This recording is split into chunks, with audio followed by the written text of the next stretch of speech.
Hello बच्चों, आज से हम दैव विज्ञान का दूसरा लेसन शुरू करेंगे जिसका नाम है परिवार की आय, व्यय और बचत।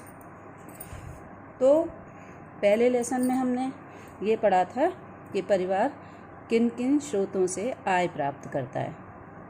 तो वो आय थी, एक तो पापा की महीने की तनख्वाह, चाहे वो नौकरी करके लेकर आते हों या मज़दूरी से लेकर आते हों या कोई और काम जैसे सिलाई बुनाई करके, या कोई बच्चा ब्यूटी पार्लर में काम करता है या कोई किराने की दुकान चलाता है, आदि के माध्यम से आय प्राप्त की जाती है।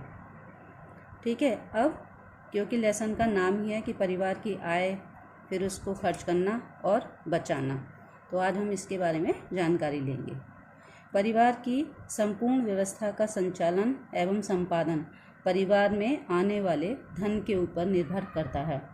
प्रत्येक परिवार अपने सदस्यों की आवश्यकताओं की पूर्ति के लिए आर्थिक क्रियाओं के माध्यम से धन का उपार्जन करता है, जिसे उसकी आय कहते हैं, और इसी आय को वह अपने परिवार के सदस्यों की आवश्यकताओं की पूर्ति के लिए व्यय करता है, यानी खर्च करता है।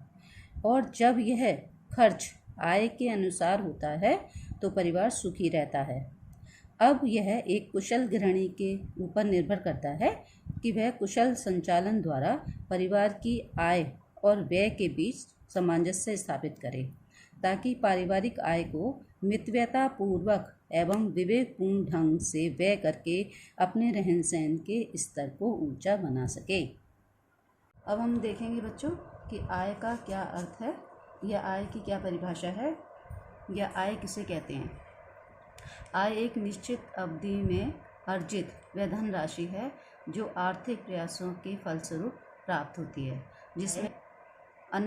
जिसमें अन्य सुविधाएं भी लागू होती हैं, जैसे निःशुल्क आवास की सुविधा, निःशुल्क वाहन, निःशुल्क चिकित्सा और निःशुल्क शिक्षा आदि। परिवार की आय में मुख्य रूप से परिवार के मुखिया सदस्य द्वारा अर्जित किया जाने वाला धन शामिल होता है।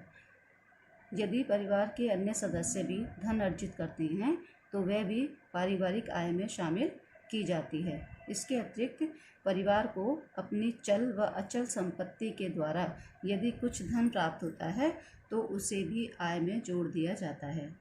आय केवल धनराशि के रूप में ही नहीं, वरन परिवार को प्राप्त होने वाली विशेष सुविधाएं जैसे निःशुल्क शिक्षा, निःशुल्क चिकित्सा, निःशुल्क वाहन, निःशुल्क आवास आदि भी आय का भाग मानी जाती है।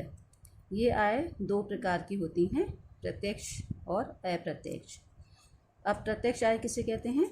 सामान्य रूप में परिवार के मुखिया तथा कुछ अन्य सदस्यों द्वारा अपने व्यवसाय के माध्यम से प्राप्त होने वाली आय को प्रत्यक्ष आय कहा जाता है।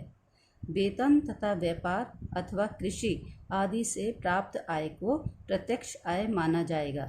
इसके अतिरिक्त बैंक में जमा पैसा, दुकान, मकान आदि का मिलने वाला किराया भी प्रत्यक्ष आय में शामिल होता है।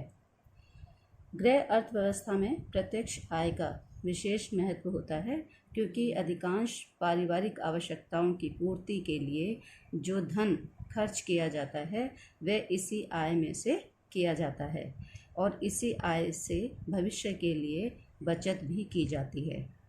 दूसरी आय है अप्रत्यक्ष आय।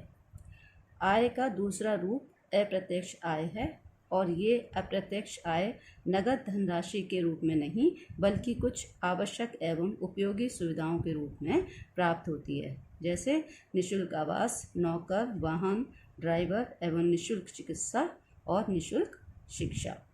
Thank you.